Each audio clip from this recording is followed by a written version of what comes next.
Good morning বন্ধুরা। আজকে আমি সকালটা তোমাদের সাথে শেয়ার করছি। যাই হোক, সকালবেলা আমি ঘুম থেকে উঠেছি 4:30টার সময়। ঘুম থেকে 4:30টার সময় ওঠার পরেও মানে আমি সময় কিভাবে কাটাবো বুঝতে পারি না। প্রত্যেক দিনই এরকম হয়, 4:30, 5টা ঠিক এই সময় আমার ঘুম ভেঙে যাবে। তারপর এদিক ওদিক করে আমি কোনো রকমে অন্ধকারটা কাটিয়ে ঘরের দরজাটা খুলতে চাই। তো আজকে তাই করলাম, ঘরের দরজা খুললাম। এখন বাজে হচ্ছে তোমার 6:45। 6:45টার সময় আমি আমার একটা ছোট্টখাটো একটা টি বলতে পারো, এটা আমার নিজস্ব তৈরি করা টি। এই টিটা হচ্ছে এখন অনেক আগুন গরম হয়ে আছে। গরম জল 1 কাপ, তার মধ্যে হচ্ছে জিরে গুঁড়ো, ধনিয়া গুঁড়ো, তারপর হচ্ছে মেথি গুঁড়ো, তারপর হচ্ছে তোমার বিট আমি শুকিয়ে ওটাকে ডাস্ট করে রেখে দিই, 1 চামচ বিট গুঁড়ো, লেবু দিয়ে, পাতিলেবুর রস 1 চামচ দিয়ে, বিট লবণ দিয়ে আমি এটাকে একদম উষ্ণ উষ্ণ গরম করে সকালবেলা মর্নিংয়ে এটাই হচ্ছে আমার চা। তো এটাকে আমি খাই।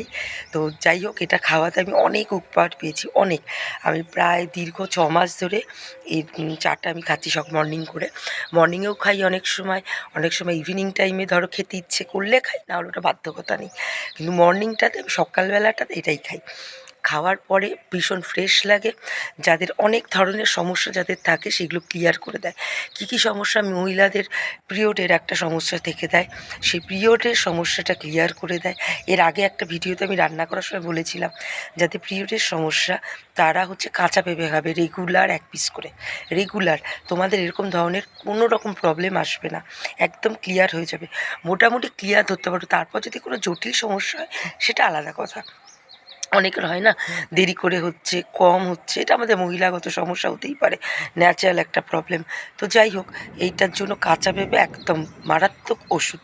আর এই ড্রিঙ্কটা আমি সব মহিলাদের বলবো, আমার বোনদের, বৌদিদের সবাইকেই বলবো তোমরা এটা খাও। ছেলেরাও, ভাইরা, দাদারা যারা আছে তারাও খাও, খুব ভালো জিনিস। আর আমার গলার অবস্থা খুব খারাপ। খারাপ কেন? আমাদের এই আলিপুরদুয়ারের ওয়েদারে একটু বৃষ্টি হলে এত ঠান্ডা হয়ে যায় যে আমাকে সোয়েটার পরতে হয়েছে, যেগুলো উঠিয়ে রেখেছিলাম ওটাকে আবার বের করেছি।